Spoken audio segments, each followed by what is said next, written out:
breaking news from the frontiers of space and time. At 04:22 Universal Time this morning, the Deep Space Tracking Array at the European Space Network facility in Cerbero, Spain, registered an anomaly. It was not an asteroid. It was not a comet. It was a structured radio pulse, faint but unmistakable, repeating on a frequency band reserved for deep space mission telemetry, a frequency unused for decades. The signal's origin, triangulated moments later by the Allen Telescope Array in California and the Parkes Observatory in Australia, was not from Earth. It emanated from a point in high Martian orbit. But there is no human spacecraft there, not in 2024. The pulse pattern, however, was immediately recognizable to a handful of archivists at NASA's Jet Propulsion Laboratory. It matched, bit for bit, the identification beacon of a vehicle lost to history, the MV-1 Cyclops, the first manned Mars lander, launched in 1993 as the cornerstone of a forgotten blueprint for the Red Planet, a blueprint drafted 80 years ago. Today, the impossible just happened. We have received a call from a ghost, and it is telling us we are decades behind schedule. If you want to understand how a vision from the past is rewriting our future, you need to hear this story from the beginning. Hit like and subscribe, and let's dive in. The authority on this matter does not come from a single observation, but from a convergence of data across continents and centuries. NASA, ESA, and the historical archives of the Soviet space program are now involved. The signal was real. The Deep Space Network confirmed it. The spectral analysis teams at Caltech have validated it. But to comprehend the profound shock of this detection, you must first understand what the MV-1 Cyclops was meant to be. In the aftermath of the Second World War, with the V-2 rocket fresh in memory, a group of visionary engineers at the newly formed JPL, led by the German-American pioneer Wernher von Braun, drafted a comprehensive plan for the human exploration of Mars. This was not science fiction. It was a technical manifesto published in Collier's magazine in 1952, complete with detailed engineering sketches of massive wheeled space stations, nuclear thermal propulsion vessels, and winged landers. The plan was methodical, incremental, and spanned nearly a century.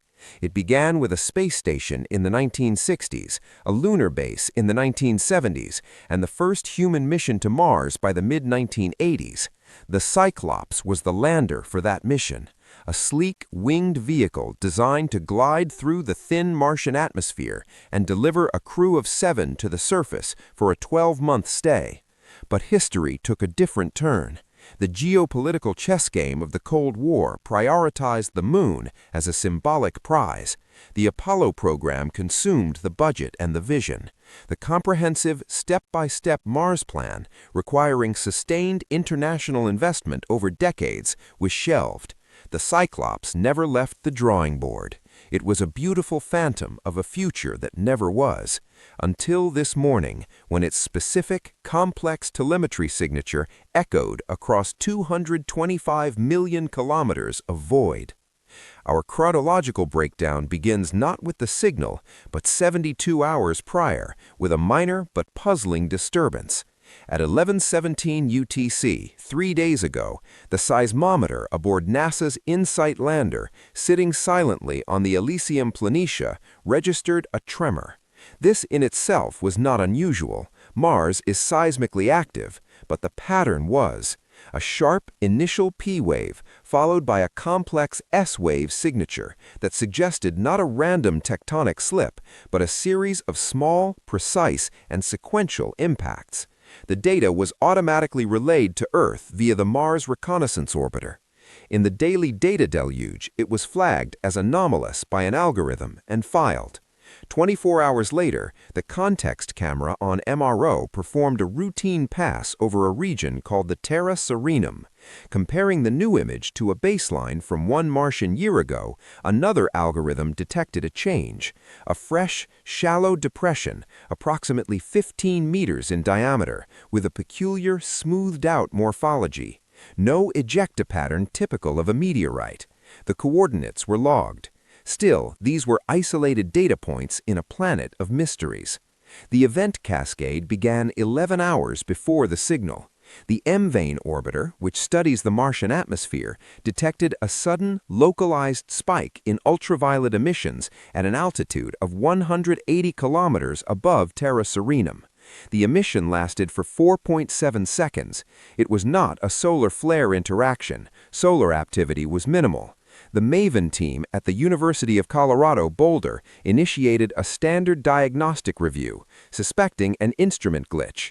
Then, 6 hours later, the ESA's ExoMars Trace Gas Orbiter registered a brief, powerful burst of xenon-129, an isotope with specific industrial and propulsion connotations, in the same atmospheric column. The two anomalies, now geographically and temporally linked, triggered a Priority 2 alert within the Interagency Mars Data Sharing Protocol. At JPL and ESA's mission control in Darmstadt, Germany, graveyard shift engineers began cross-referencing all orbital assets. They pointed the cameras, the spectrometers, the radars towards Terra Serenum. They saw nothing of the ordinary on the surface, but in orbit, the data was whispering. Then, at 4:22 UTC, the signal hit. The 8.4 GHz carrier wave modulated with a precise, repeating digital sequence. The computers in Cebreros parsed it in milliseconds. It was a CCDS protocol, the standard for space telemetry, but an obsolete version. The packet contained a vehicle ID, MV1 Cyclops, a system status report, primary power, nominal, life support, standby, landing sequencer, armed, and a navigational timestamp that froze the blood of the engineer who first read it. Mission elapsed time, 94,223 days, 07 hours, 15 minutes, counting from a theoretical launch date of June 1, 1993. The control room in Spain, linked via secure video to JPL, fell into silence broken only by the hum of servers. They were looking at the heartbeat of a spacecraft that existed only in archival blueprints, broadcasting from a point in space where it had never been launched. The first frantic assumption was a hoax, a hack, a simulation error. But the signal was on the Deep Space Network, a closed system, and the Doppler shift on the carrier wave confirmed it was moving at orbital velocity relative to Mars, not originating from Earth. This was real, and it was impossible. The scientific investigation was immediate and fraught. A virtual crisis room convened, linking Dr. Aris Thorne, a planetary geologist at Caltech, Dr. Lena Petrovich, a propulsion systems historian from the Smithsonian National Air and Space Museum, and Dr. Evan Segura, a specialist in space communication protocols at ESA. The first hypothesis, the mainstream natural explanation, was some form of extraordinary electronic pareidolia, a complex interference pattern, perhaps from a confluence of solar wind and a malfunctioning satellite transmitter, had by sheer astronomical chance assembled itself into a coherent, nostalgic signal, a cosmic mirage. Dr. Segura's team ran simulations, the odds of such a random emission perfectly mimicking a specific, complex 30-year-old telemetry format, he stated, were less than the odds of a hurricane assembling a functioning pocket watch from the debris of a junkyard. The signal was too perfect, too structured, too specific. This led to the alternative hypothesis, technological origin. But whose? The public blueprints for the Cyclops were just that, blueprints. No flight-ready hardware was ever built. Petrovich was categorical. There are no museum pieces missing. The only full-scale engineering mock-up was destroyed in a warehouse fire in 1978.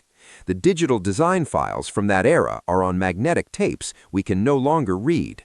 A secret parallel space program was postulated and swiftly dismissed by Thorne.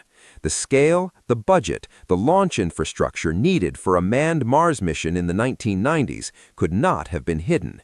It would be like hiding a second Apollo program. The teams were at an impasse. The data said a specific, human-designed object was in Mars orbit. Human history said it could not be there. Therefore, the data must be wrong. Yet it persisted, broadcasting its status report every 4.2 minutes with the metronomic regularity of a machine doing its job. Then came the escalation. 48 hours after the initial signal, the Mars Odysseus orbiter, using its neutron scanner, was tasked with scanning the Terra Serenum region from a lower altitude. As it passed over the coordinates of the fresh depression, its star tracker, used for orientation, momentarily failed. Simultaneously, its gamma-ray sensor spiked. It detected a faint but distinct pattern of neutron absorption, consistent with the presence of refined metals, an aluminum-titanium alloy to be precise, buried just 2 meters below the surface. The shape, extrapolated from the absorption shadow, was not natural. It was long, slender, with angular protrusions. It matched the wing and fuselage profile of the Cyclops lander.